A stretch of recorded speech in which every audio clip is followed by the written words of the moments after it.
Después de esto, Jesús fue con sus discípulos a la comarca de Juan.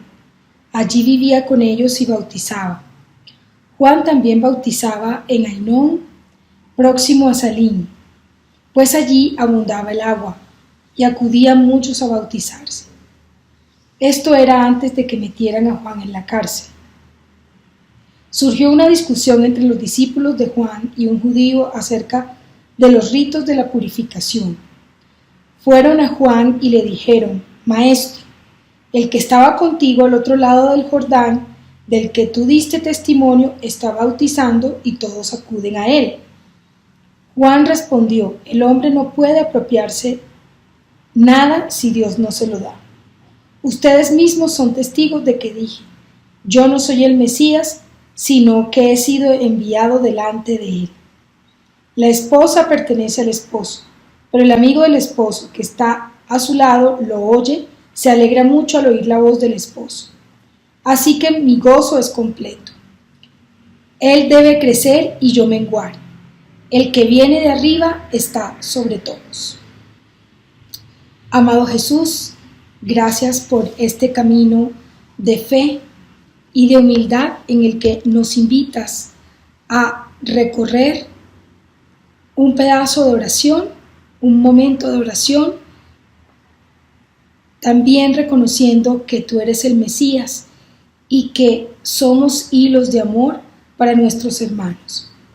Gloria al Padre, al Hijo y al Espíritu Santo, como era en el principio, es ahora y siempre, por los siglos de los siglos. Amén. Buenos días, feliz año nuevo. Los saludo desde la comunidad misionera Verbum Dei de Bogotá. Mi nombre es Liliana Ortiz y hoy estamos meditando en este momento de oración Juan 3, 22 al 30. Repito, Juan 3, de los versículos 22 al versículo 30. Y yo he titulado este rato que reconozcan a Jesús en nuestro actuar. Y digamos, precisamente es porque creo que Jesús nos invita a recorrer un camino de humildad en el que el discípulo se alegre de que los demás se encuentren con Jesús, que es el Mesías. Y esta cita relata un poco cómo Jesús va con sus discípulos justamente a Judea y permanece con ellos bautizando. Y por esa zona está también Juan el Bautista, porque es una zona rica y abundante en agua y todo el mundo acudía ahí a bautizarse. Entonces surge un debate y una discusión, digamos, sobre los ritos de purificación, pero más allá de eso relata el pasaje que los discípulos de Juan se quedan como un poco inquietos con esta discusión que tienen con el judío sobre los ritos de purificación y le dicen: Maestro, mira, hay el que estaba contigo a la otra orilla del mar y del que tú diste testimonio, ahora está bautizando y todos acuden a él. Un poco como celosos o recelosos de lo que estaba pasando en ese momento con Jesús. Y lo curioso del tema es que los discípulos de Juan, habiendo compartido tanto con él y sabiendo que él les había comentado que no era el Mesías, todavía no tienen la claridad suficiente para reconocer que él es el mensajero, que él viene delante de Jesús. Pero Juan es muy valiente y también muy claro, muy asertivo, y le dice: yo les comenté que no era el Mesías.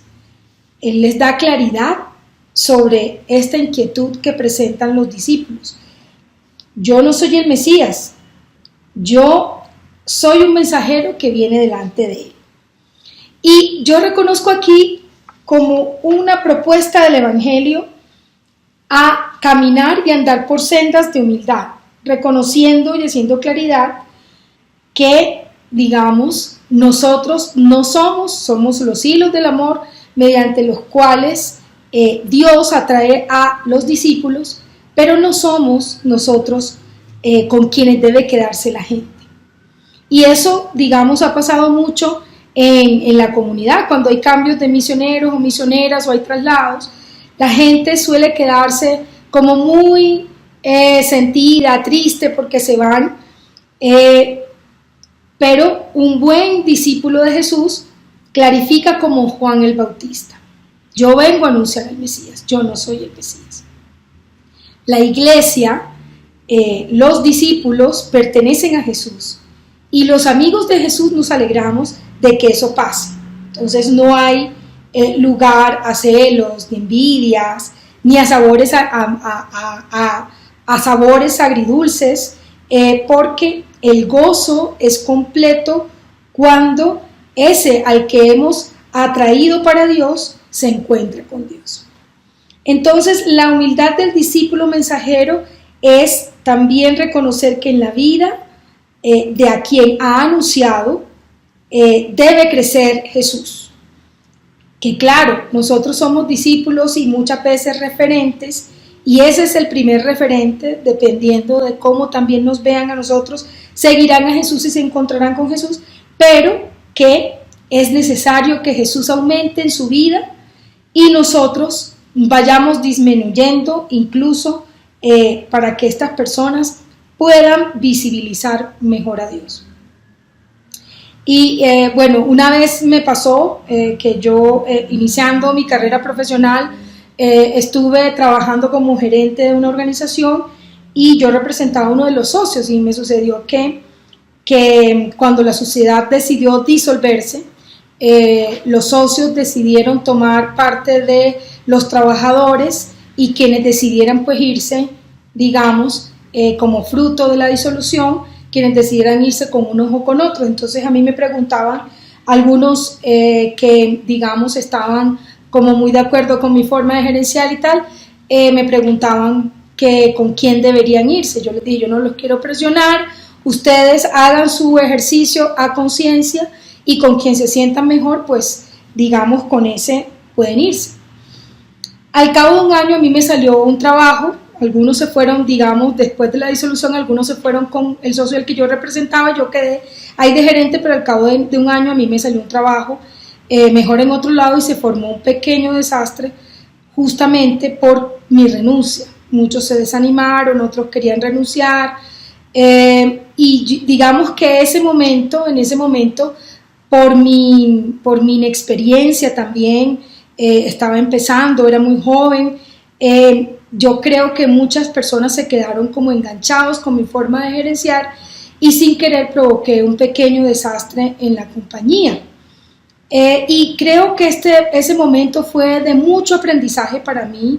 Eso me hizo pensar mucho y, digamos, ser muy prudente antes de la actuación, y saber y hacer también, reconocer que fue una falta de humildad la que provocó ese pequeño desastre en la organización. A mi partida era posible incluso que toda la empresa se acabara porque su personal con mayor conocimiento y experiencia se iría, porque también me iría yo.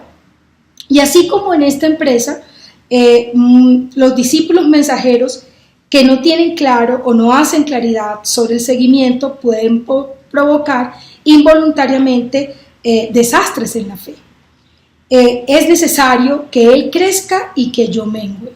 Esta claridad que tenía Juan el Bautista es la claridad que debe tener el discípulo, que reconoce que es un hilo de amor, que es un instrumento, pero que las personas tienen que quedarse con Dios, que tienen que elegir a Jesús, y que nosotros, digamos, tenemos que hacernos a un lado, después de ser los primeros referentes, nos tenemos que hacer a un lado para que las personas se encuentren con Dios. La vida comunitaria entonces reclama la mirada de Juan el Bautista, la lucidez de Juan el Bautista, la claridad que tenía de que él no era el Mesías y que él no era quien salvaba, sino que venía delante de él. Entonces, cuando esto pase en la vida, en la política, en los espacios pequeños, en los espacios grandes, cuando uno intuya y tenga la sospecha de esto, piénselo mejor, porque los mensajeros deben perder visibilidad y hacerse a un lado, para que las personas se queden con Jesús. Entonces yo les propongo que oremos con una pregunta: ¿qué estoy haciendo yo para que las personas reconozcan a Jesús a través de mi actuar y yo vaya perdiendo visibilidad y la vaya ganando Jesús. Pidámosle a María, ella que fue una mujer que supo conservar su lugar, que sabía cuál era su lugar y que siempre decía, hagan lo que Él les diga, que nos ayude a perder visibilidad y llevar a los hermanos al encuentro con Jesús, a que Él aumente en su vida y nosotros vayamos menguando. Les deseo un feliz rato de oración y un feliz año nuevo.